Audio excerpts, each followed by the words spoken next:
Alright, with my copy of Omnium Gatherum here, my King Gizzard collection is finally come. Let me guess, they've already released something else. What? We know what's gonna happen. It's not like they're gonna release 3 albums in October, right? What band would do that?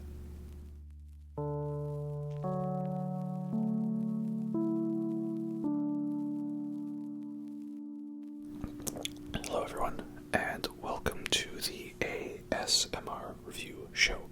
For this video, we are talking about what was the latest King Gizzard album about 24 hours before I started to record this video, and that is Omnium Gatherum, which I think is like Latin or something for like a collection, autonomous gatherium thing of sorts, shall we say.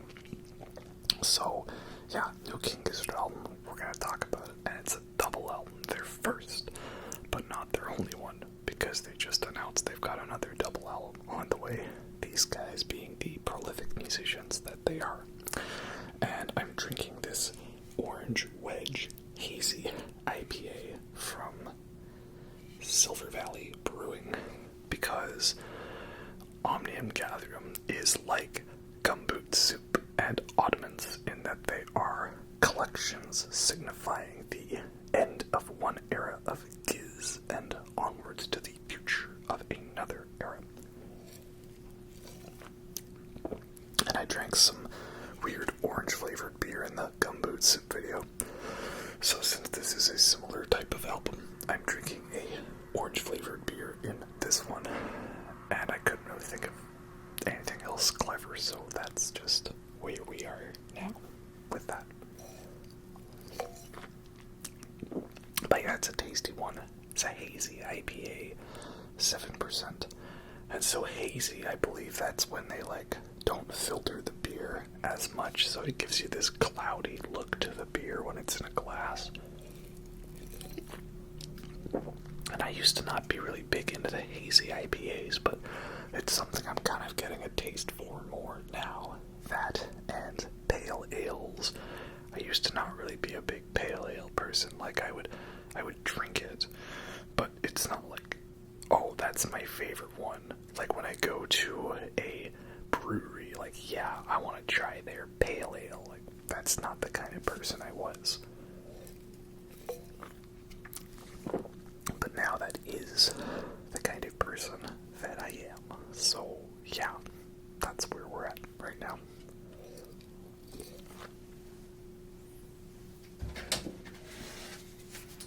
Anyway, on with the show. Here you have it, Omnium Gatherum. And of course, it's in the cardboard sleeve, because that's what they've been doing lately. Because, fuck all that plastic in the ocean. So a very nice cardboard sleeve. I like that it's got a design to it. The Butterfly 3001 didn't really have any art on the outside, but I think that's because they wanted to hide how elaborate the real art of the album was. So, revealing the main album cover, there we have it. Omnium Gatherum. I sometimes say it a little wrong, but man, that is a very sick album artwork, am I right? It's very Dune, and it looks very brutal and metal, and just the font in of itself with that nice sort of sheen, that glossiness to it. It's very nice. And then the back is a nice little photo of the recording studio, because I believe the Dripping Tap, the first song on the album, was specifically the first one where King Giz was back all together, hanging out and jamming in person, which was something they hadn't done in a very long time due to that whole pandemic thing, right? A lot of this stuff on KGLW and Butterfly 3000 was either written exclusively by one member, or it was done in parts, and then they were sent over to each other over the interwebs.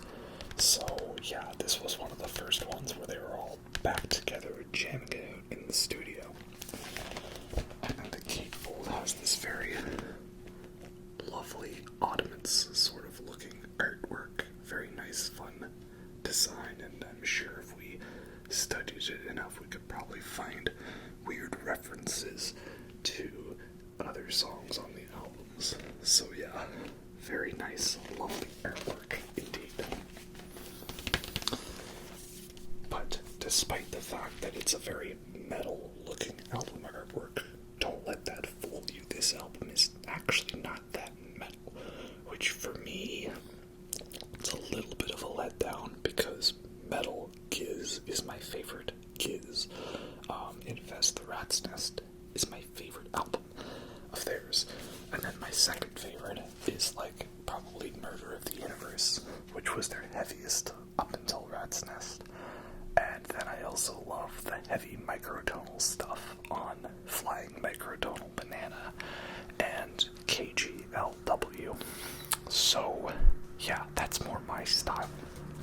And this album gives me a little bit of that fix with some songs, but it is mostly a fun, jammy album with lots of influence from the Sketches era King Giz or the Butterfly 3000 King Giz.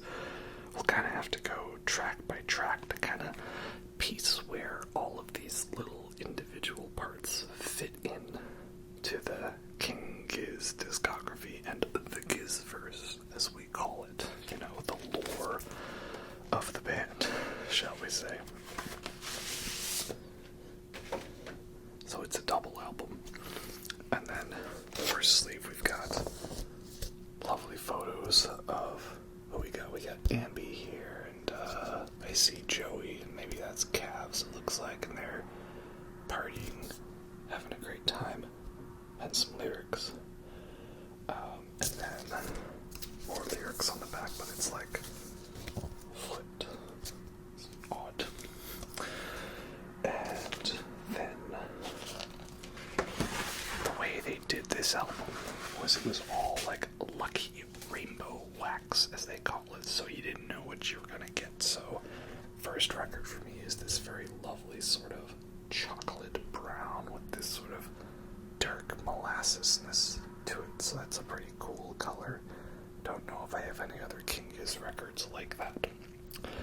And so this album kicks off with The Dripping Tap, which is a side-long song, 18 minutes of pure, great, jammy awesomeness.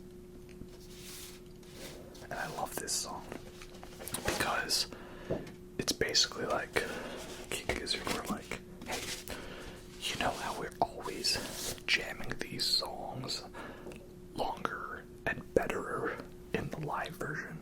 Well, what if we just made it so the studio version of the album was just, it was that version, the long jammy one, so it's 18 minutes of just fast drums and crazy shredding guitars, and it just keeps building up, and I love it so much. It's the perfect way to kick off this album. And yeah, I'm excited to hopefully see them do that one live, because it's probably going to be a treat. Though, I will say, by having that as the opening song, sometimes it does make me want to skip it, because maybe I don't have, 80 minutes to listen to music, and this is a pretty long album. It's a double album. So I'd rather start at song 2 and then get through multiple songs in the time that I have, rather than listen to, 1.5.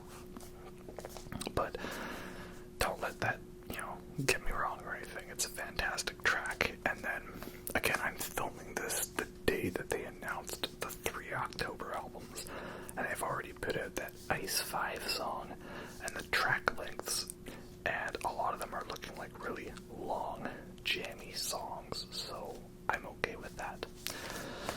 Then on side 2, we get a nice plethora of music with great alternation, because we start off with Magenta Mountain, which is a very Butterfly 3000 sounding song. In fact, the little keyboard lick at the beginning almost is exactly like that keyboard lick that they put in the Butterfly 3000 trailer when they were teasing the album.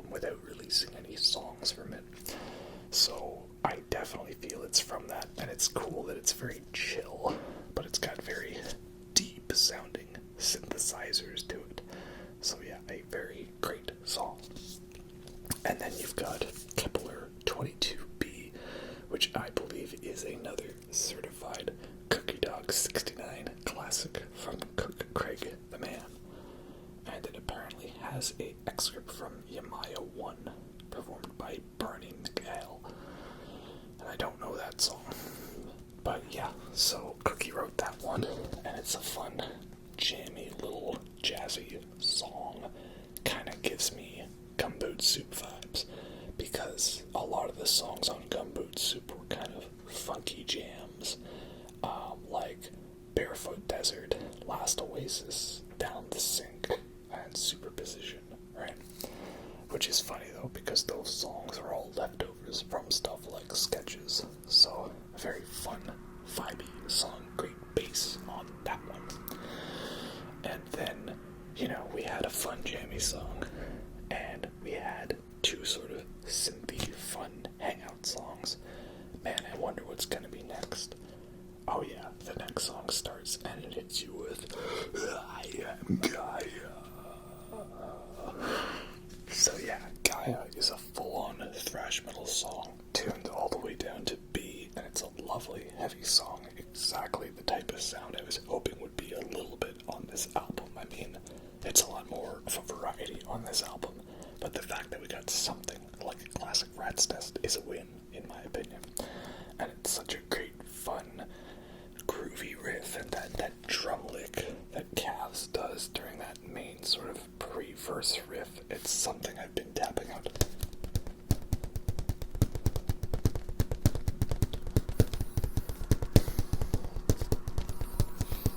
But, that ride cymbal groove is great, so I love that one.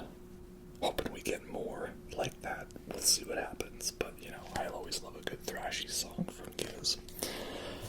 And after that, we go to Ambergris, which I believe that's how it would be, like Gris in like Pinot Gris, like wine. It's French. Ambergris. And that one is a certified Walkie Jake song. And that one is a very synthy jam song. Kind of reminded me of his Superposition song. And didn't he also do Acarine on Fishing for Fishies and Ataraxia on LW, so we know it's a Walkie Jake song because it's got a weird A word. But yeah, it's also a fun, strange song. And then Sadie Sorceress, which is, it's funny because, when we talked about Timeland, we talked about how, when's King Giz gonna do the Trap album? And they were like, hey, that last minute of Timeland, there's the Trap song. And then we had Sadie Sorceress, where Abby was like, alright, you liked that rap at the end of Timeland? Well, I'm gonna do that in an entire song, and I'm gonna feature my 90-something-year-old grandmother, Millicent Smith. Yeah, she does the vocals on it, like, this Sadie Sorceress, and that Sadie Sorceress, Sadie Sorceress, snapping necks with the broomstick and torturous. So, it's so crazy out of nowhere for Giz, and yet it totally works, and I love it. Like, it's not like it's a new, modern trap song, it's like a good, classic Wu-Tang Clan NWA style of that hip-hop, rap, trap type stuff. So I dig it. And yeah, Millicent Smith, Amby's Grandy, 90-something years young. Isn't she such a treat? Like, yep. So now I know no longer need to ask when the trap album's coming out. We've got it right here. And also it's a pretty great song about this evil old witch, and she's just going on a killing spree. Like, yeah, that's pretty awesome indeed. So then over on the second record, I'll show you this one first. This one, it's like this acid green splatter, so it's kind of a nice blend between the toxic landfill of Fishing for Fishies and the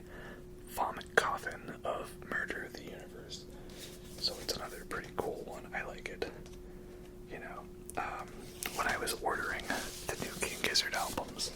It's kind of funny that the first one, the double album, what is it?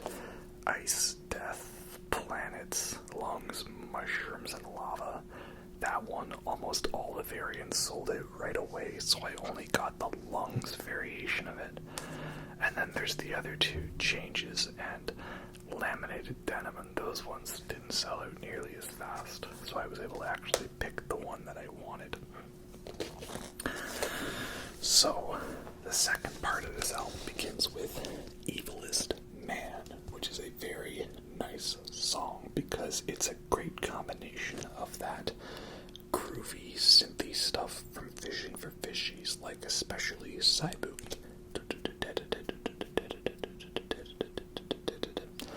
But it's also got those great screechy guitars from like the Nonagon Murder of the Universe sound.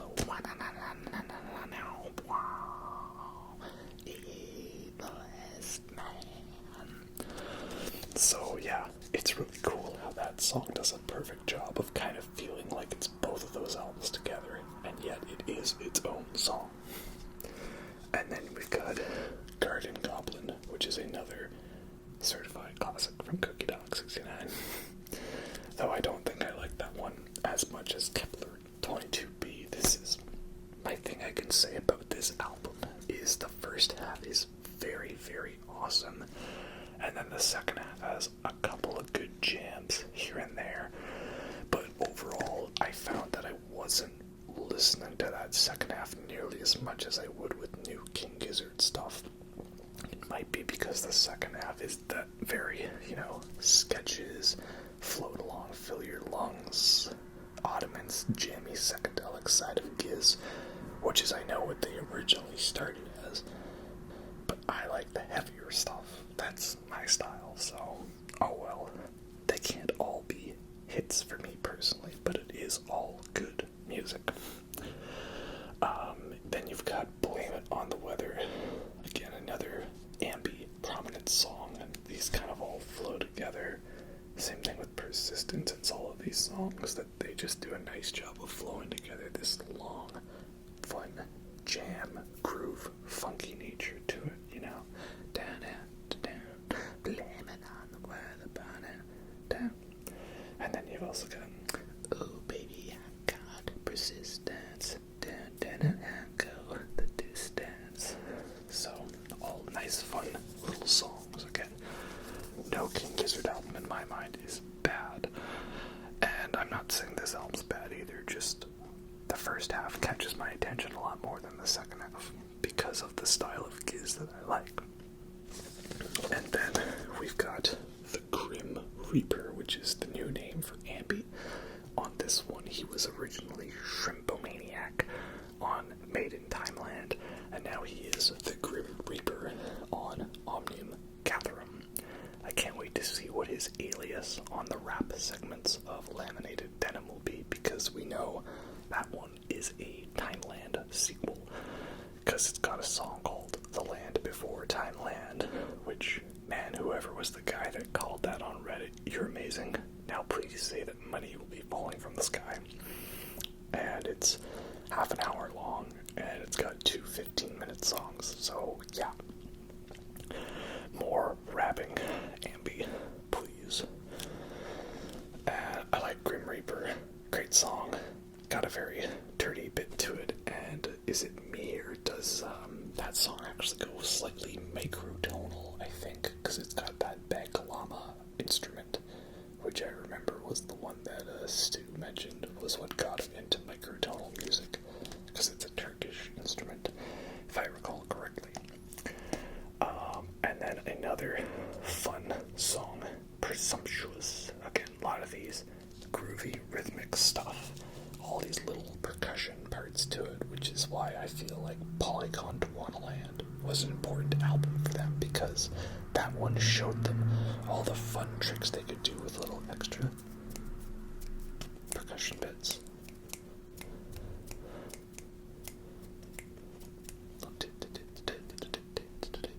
All the polyrhythms and stuff, and that's present on all these songs.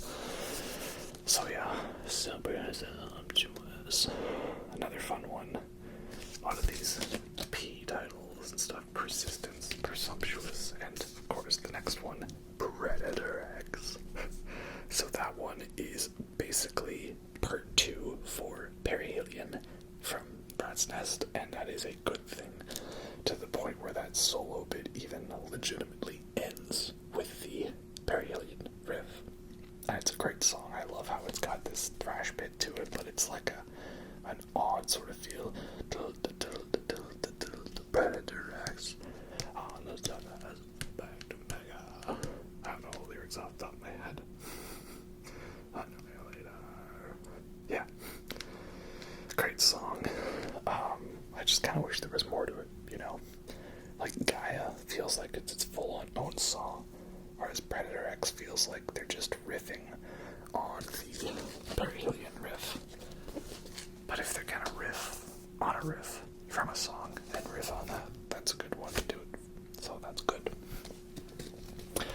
And then the song or the album ends with this little trio: Red Smoke, Candles, and The Funeral. So these are all a nice fun collection of songs. Again, sort of a chill, jammy nature, with Candles kind of picking up the tempo a little bit. And I do like these ones all again, but also it's not something I listen to as much. But I also like the ending, the album ending, The Funeral. It's a very strange and off-putting ending with a very odd sound to it, and it's like, I don't know what it's at. Is that the funeral for planet Earth? Like, this is more doom and gloom stuff, like KGLW. I don't know. But it's interesting because it ends with a ticking clock, almost like it would perfectly carry over into the previous album, Made in Timeland. So I'm not sure exactly how that works, but however that works, that is how it is. It does work that way. So yeah, Omnium Gatherum, great album. Really like it a lot. It's just, you know, this is a common thing with double albums, and it's not a very fair criticism, but like, if it was one album and it was shorter, I'd probably like it more. But that's just because I'm picking out the stuff that I like the most, and you know, the fact that this is a big, sprawling double album encompassing the last several years of Giz, all wrapped up into one package, but still being its distinct own album with its own sound. Yeah, I'm okay that they did it the way they did it. It's just, you know, when it comes to favorite albums, this one isn't going to be as high up there for me. Like, as to whether I prefer it to, like, more recent albums like Made in Timeland, well, yes, I do. Butterfly 3000, maybe on the same level. Definitely doesn't hold a candle, though, for, like, Rat's Nest and KGLW for me, because that's my jam. That's my style. But it's a pretty good one. And it's going to be interesting to see what the next phase Giz has for us, because apparently they're getting real jammy and instrumentally and meddling and noodling and all that stuff. If that first song, Ice 5, they released is any indicator of what's to come. So yep, once again, by the time my King Gizzard album and the vinyl arrives all the way from wherever I ordered it from, and by the time I get around to filming a review, well, would you look at that, they got more material on the way, which is again why I still have not tried to attempt a single video of all of this madness. But yeah, perhaps later on, once we get these new albums, I'll get them, and I'll get some videos up on them.